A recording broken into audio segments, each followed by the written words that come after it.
Meghan Markle had a brutal assessment of her own performance after one tricky audition, but she could not have been more wrong about how it went.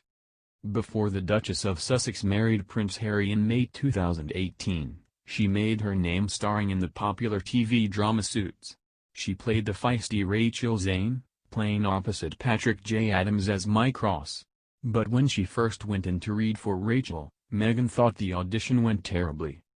She told Lara King in 2013, "I had gone and auditioned and I thought it was one of the worst auditions I'd ever done, and didn't realize that behind closed doors they disagreed on that fact and brought me back to test for it. I tested with Patrick." Patrick added, "I was behind that closed door when they disagreed with her.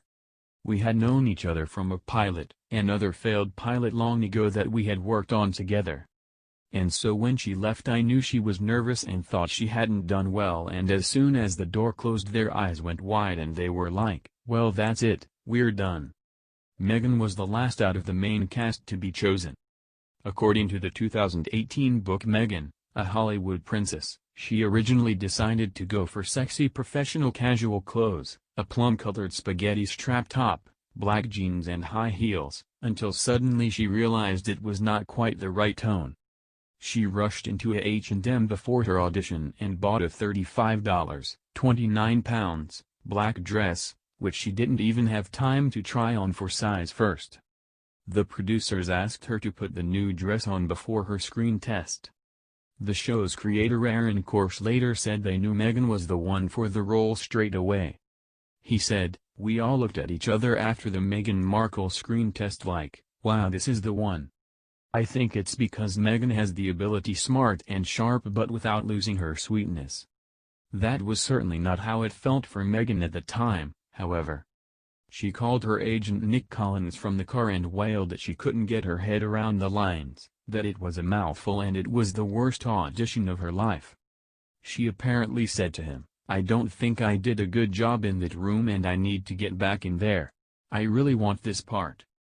She told Marie Claire in 2013 he told her, "There's nothing I can do. Just focus on your next audition."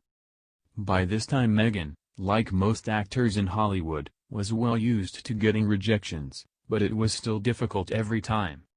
Mr. Morton wrote, "Once again she felt that moment of why am I subjecting myself to this torture?" She had a top degree, a sparkling resume, great connections. She didn't have to put herself through the ringer every day.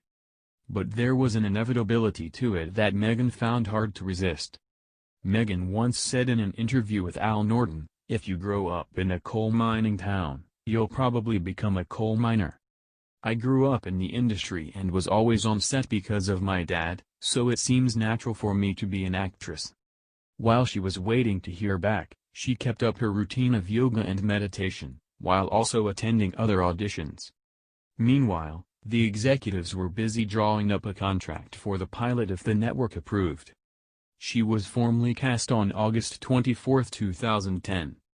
According to Mr. Morton, she later said, "I had no idea that they loved my red, they loved my take on Rachel and they were putting together a deal for me. It was a really good lesson in perspective. I think we're always going to be our own worst critics."